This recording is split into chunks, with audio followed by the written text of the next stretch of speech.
Hello guys, welcome to a new video on Tower of God New World, and in today's video I'm going to talk about exclusive equipment again, and today's focus will be on the purple team. Again, as in the last video, I will give a brief overview of the element which I think are the core units you want to upgrade the exclusive equipment for, in which order, and yeah, then I will just start and go ahead with the individual units one by one. So the first unit that you want to focus on is Hoaqin. He's your main carry. Is basically the Hiwa for the purple element. In my opinion, it might also be better than Hiwa, but that's just my personal opinion. Still, they are the best SSR DPS there are in the game currently. So you definitely want to invest in him first when you're building a purple team. After him, you have a lot more options, depending also on which characters you have and how many dupes you have. But basically, the core units will be Karaka. He is your best tank.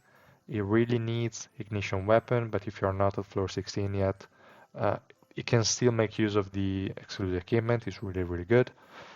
So to me, he's next in the list if you have him. It doesn't matter how many dupes. He's really, really good.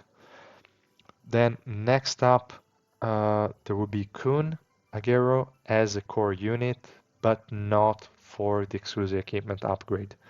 His exclusive equipment to me is really terrible. We're going to go into more detail when we talk about him, but I wouldn't recommend upgrading it at the beginning until you unlock the ignition weapon, and then you want it for the Runda set, but not for the exclusive equipment itself. Next, there could be Gustang if you pulled him. He is really, really good with a lot of dupes. I still find him a little weird. It seems to me like he's more of a damage dealing support than anything else. His exclusive equipment is weird as well. He's built toward like around his summoning skill, which is strange for me. Uh, it doesn't offer any additional supportive capabilities, so he's questionable whether you want to upgrade it or not. So again, is I think a core unit, but I wouldn't upgrade his exclusive equipment either. So in terms of exclusive equipment in this element, there are not many units I would recommend other than Hoaqin and Karaka. The other ones are just pretty average. Obviously, if you want to use Kiseia as a sub DPS, she's a good option for an upgrade, but everyone else is just probably not worth it. So I would say Hoaqin, Karaka maxed, then everyone else is fine. You just need to invest in other areas and leave the exclusive equipment for last. That's just my opinion, but I will give you a brief explanation as to why. So let's get started and start with the first unit. Endorsi, she doesn't need anything at all. Her exclusive equipment is also a little bit weird. Her level 1, so the plus 0 is fine. Reckless Princess is a skill she's going to use, so increasing the knockdown by 1 second is okay, but I'm pretty sure you need to hit the opponent for the knockdown to happen. Let me check. Target is knocked down for 2 seconds and cannot. Doesn't specifically say you need to hit, but I'm pretty sure you need to. So due to her having no accuracy because we did not invest anything in her, she is not going to hit it, so no knockdown. But even if she were to, it's just from 3 to 2 seconds, nothing too big. And everything else in this kit is useless, other than the defense shred. An additional 10% is fine, it's not bad, but it's not worth the resources in my opinion. So the reason is that plus 20, plus 30 rely on the special skill, which she's not going to be alive to be able to cast. So basically useless. If you're building her as a sub DPS for some reason, obviously you can go for it. But again, not really recommended in my opinion. I see it as a waste of resources. Next in the list is a guy that I would like to try and build, but I still have so many units to build that I cannot spare the resources for him. He could be a nice tank, but is outclassed by Karaka in any possible way, so I'm not sure it's really worth it. He has nice like level 1 and level 2, so until plus 10 are a nice addition, a 20% shred in physical and magic resistance when he provokes. Nothing too high, but it's usable. Then he gets at plus 20 a nice addition. Critical damage resistance increased by 20%. He wants to receive as many critical hits as possible to heal, so reducing the damage will obviously also increase the heal he can get. So that's nice. Plus 30 is also good, because based on how much HP he recovers from his passive, he's going to have a barrier equal to 20% of that. The barrier is not too huge, but again, it's additional survivability. So for a tank, that's all you want. So overall, not a bad exclusive equipment. And again, at least plus 20 is pretty much needed if you want to run him at all, because you need the ignition weapon with a provoke on it. Unfortunately, this guy only has one provoke in his kit. It's not like Karaka, which has like 3 provokes. He only has one. So his stacking of the ignition weapon is quite slow. It's going to take a lot of time to build up the resistances. Still, it's quite fine because he already has a lot of resistances in his kit, at least for magic resistance. But I don't know. He has potential, but I don't think he's good in adventure. He might be good in PvP, but not in adventure. Nonetheless, his exclusive equipment is really good. If you want to use him, definitely take it to at least plus 20. I wouldn't recommend it because Karaka is better, but if you don't have Karaka, if you did not pull him, you could invest something in him due to the fact that purple doesn't have a lot of units to invest, so you could go Hoaqin, Ghost. If you don't have Karaka, or Hoaqin, Karaka, and then Ghost, you would be fine probably. Then next up in the list is Gustang. So this guy has the weird exclusive equipment I was mentioning before. He's just buffing his patrol bots, which is strange. It's a really nice skill actually. I mean, this guy, if you have him, I have him at 1 red, so it's already quite duped up. And I think that if you can bring him to 3 red, it will really shine, because his bots can do a lot of damage. I saw him in some stages deal like 1/4 of Hoaqin's damage, which to me is insane. Meaning like Hoaqin did 500 million and he did 150 million, and I was like, what? And my like this guy has, okay, he has a little bit of investment, but not too much. It's like plus 8 in 3 pieces here. Then he doesn't have accuracy, so the bots will have missed a lot of hits. So with higher accuracy, is probably really good. He doesn't have a lot of crit rate and crit damage. So I mean, I think I will build him like completely to see what he can do.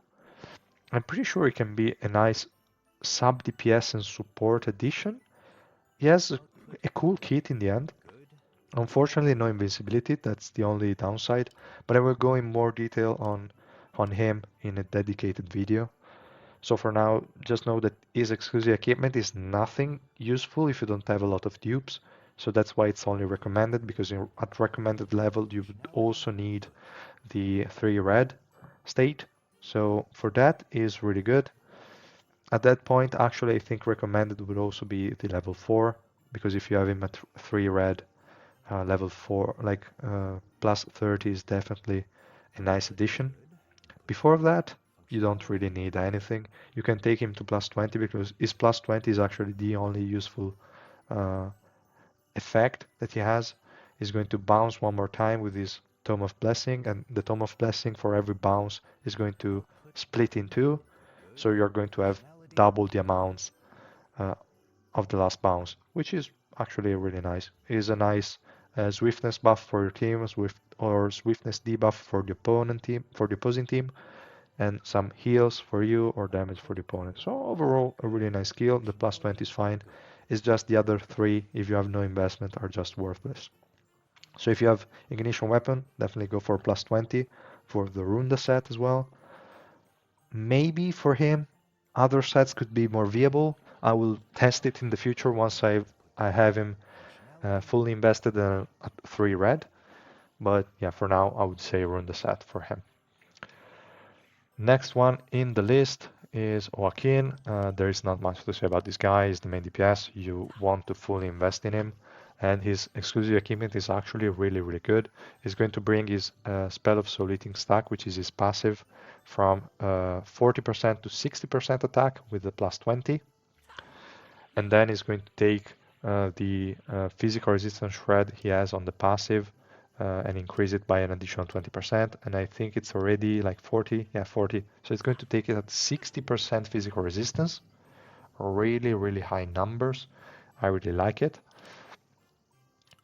And then you get for his plus 30 an increase in the soul eating stack, which is huge. He has 4 by default, and this brings it to 5, which means you get 300% attack increase at max stack. This is huge. And so guys, I really like this character, and I also like to play him with Endorsi for the reason that my Endorsi is not invested. She will die, and she will give 1 stack of Spell of Soul Eating to Hoaqin. So that's really, really valuable to me. A 60% attack increase early on is really, really good to have. So yeah, that was pretty much all I wanted to say about Hoaqin. So let's go a little bit quicker and move on to the next one, which is Karaka. Karaka again is the second unit I recommend upgrading because he's only the other one that has a really good exclusive equipment. His level 1 and level 2 are nothing too special, just a 50% increase in the special skill provoke duration from 4 seconds to 6 seconds. Okay, it's fine, no big deal. His level 20 is actually really cool because it's going to decrease the defense of enemies directly provoked by Karaka by 50%. This directly just makes me think that it only applies to this skill, the Steel Tree, because all the other ones, the object that will provoke are the orbs, so not Karaka directly. So it's quite limited, but still nice because it's a nice addition. Every DPS will want an additional defense shred. Is also used on some bosses at times if you don't have any other better options. Is really good for this. So overall, really, really solid plus 20 skill. The plus 30 is really great as well. Basically, after his passive, which is the revive, is triggered, he's going to reset all his skills, which means he's going to provoke everyone again, cast the orbs, etc. And then is going to receive an additional 30% physical and magic resistance, which is really important. With all the gear, you can get up to like really, really close to 100% in both resistances. Also using the ignition weapon set, which gives already a 40% increase in both of them. And you can stack it really quickly because he has a lot of provokes in his kit. So this guy is a real beast. Mandatory plus 20 for the ignition weapon. Highly, highly recommended the plus 30. And again, you don't have any better options in the purple team. So next up is Khun Aguero. This guy really has an exclusive equipment I do not like. He's buffing 1 skill. I don't think it's that useful. I mean, the skill itself is useful, but these additions are just overkill to me. Is going to, like, this skill is the one that removes one opponent from the fight. Is going to put him in the bag and just remove it from the fight. It's fine. But the exclusive equipment is going to increase the duration, and that's still okay because plus 0 requires an investment, so that's fine. You will already have it. The additional increase in duration, that's okay. But then you get defense shred by 10% when he is released. Who cares? When he is released, usually the enemy team is already dead, So that opponent will die regardless of whatever debuff you apply. Then the target gets a swiftness decrease by 10 for 10 seconds, again after the opponent is released, and again doesn't really matter, he's going to die anyway. Plus 30, again another thing that I think is useless. Energy decreased by 200 when the target is released again. Doesn't really matter to me. Uh, to me, this skill is just great by itself because it's going to remove one opponent and make the fight 5v4. And I don't see why you will need all of these additional things. So, in my opinion, get it to plus 20 if you want to keep him with the Runda set, which you probably won't. Otherwise, just ignore it and you'll be fine. Next up in the list, Kiseia. She's another DPS unit, so you definitely want to invest in her if you're planning on using her. She's a viable option together with Hoaqin. She's more of a sub DPS, I would say, because assassins and ranged units as main DPSs are not that reliable due to accuracy issues. But still, we have plenty of ways to address them now, so it's kind of fine. But until you unlock the second wheel, you will in the True Essence facility, you will still be at a disadvantage. So I don't recommend them as main DPSs for that reason. Still, she's worth the investment if you want to use her. You will need a lot of copies for her to actually do something, but overall, her exclusive equipment just boosts her crit rate for a specific skill that applies bleed and just gets more attack and crit rate from her boost from the special skill. You will get it at plus 0, so that's fine. The stun duration increased, not really too important. It's nice to have, but okay. Her plus 30 is also just a nice addition, but nothing too important in my opinion. Boost, I think, is already lasting like 10 or 15 seconds. Let me double check. Where is that? Boosted for 10 seconds. So every kill would extend that period by 5 seconds. Usually Kiseia can get rid of one enemy, two at max. I don't feel like you need a boost because she's not going to be in the fight that long. I mean, after she has killed one or two units, you don't care what she does. Hoaqin will deal with the rest. So, in my opinion, plus 30 is not really needed. But again, if you have her invested, go for it. It's still nice. Next up in the list is Lurker. This guy, I don't have him, but his excluded equipment doesn't seem anything special. It's just going to decrease magic resistance, stun with the skill, that's fine. Just additional defense threat on the passive. The vicious wound should be the passive, right? Yeah. It's taken from 8% to 10% per stack, so 50%. Okay, cool. And the attack coefficient increase per wound stack. Okay, fine. But I don't see that much value. And again, this guy is not used in any way, so I wouldn't use any resources on him. He doesn't have any kind of invincibility. He is going to die for sure, so just don't build him, guys.